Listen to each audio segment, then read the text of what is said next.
মুখ দেখানোর মতো কোনো জায়গা নেই। আমি যদি পরবর্তীকালে কোনো সুসাইড অ্যাটেন্ড করি তো তার জন্য পুরোটাই দায়ী হবে রুবেল।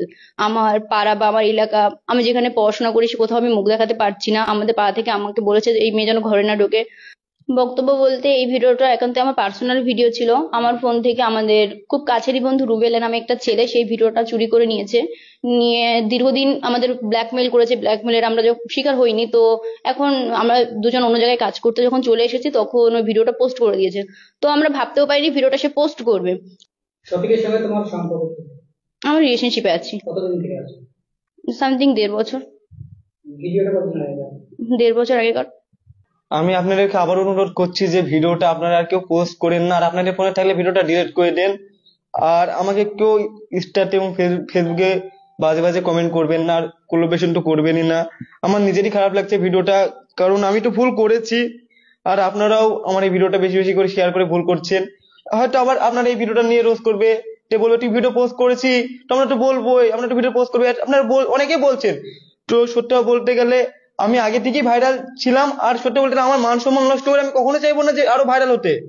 তাতে আমার কোনো, কি বলবো, কোনো মান সম্মানই তো থাকলো না যদি আমি এরকম কাজ করি। কারণ নিজের ইচ্ছে মান সম্মান নষ্ট করবো, এটা কখনোই করব না। যেহেতু ভিডিওটা করেছি, আমি ভুল করেছি, আমার লাইফে যদি বড় ভুল হয়ে থাকে সব থেকে, তাহলে এটাই আমার লাইফে সব থেকে বড় ভুল। আর আপনারা এরকম বলে আমার কখনো দেখতে পাবেন না। তা আপনাদেরকে অনুরোধ করছি আপনারা বাজে কমেন্ট কেউ করবেন না। তো বলতে গেলে আমি আমার একটা আইডিতে আমি ভিডিওটা করে ছেড়েছি, আর জানিয়েছি যে ভিডিওটা কিভাবে পোস্ট হয়েছে। তো আমি আরেকবার বলছি যে আমরা দুজন শুট করছিলাম এবং রুবেল ভাই ছিল। তো তাকে আমরা অনেক বিশ্বাস করতাম, ভাই মনে করতাম। তো আমার ফোনে ভিডিওটা ছিল না, আমার গার্লফ্রেন্ডের ফোনে ভিডিওটা ছিল। তো সে ফোনটা রুবেলকে দিয়েছিল এবং আমার ফোনটা রুবেলকে দিয়েছিলাম। আর রুবেল আমাদের ফোনে পাসওয়ার্ড জানতো।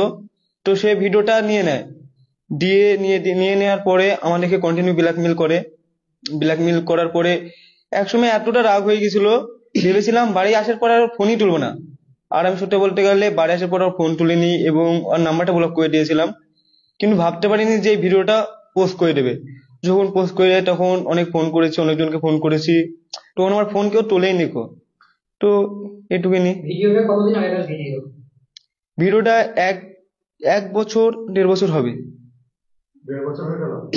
তখন পোস্ট না, 1 বছর আগেকার। এতদিন পরে পোস্ট করছি, এর মধ্যে কি কোনো পোস্ট করছে বলতে গেলে আমার এর আগে একটা ঘটনা ঘটেছিল। তো আমি জেলে চলে গিয়েছিলাম।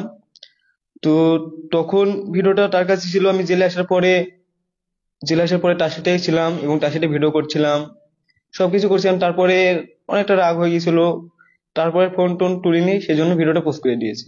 আমি হয়তো এখন বলছে যে এই সমাজে আমি একটাই খারাপ ছেলে আছে আমার মতন, এবং এই ভিডিওটা আমি একাই করেছি, আর কেউ করেনি।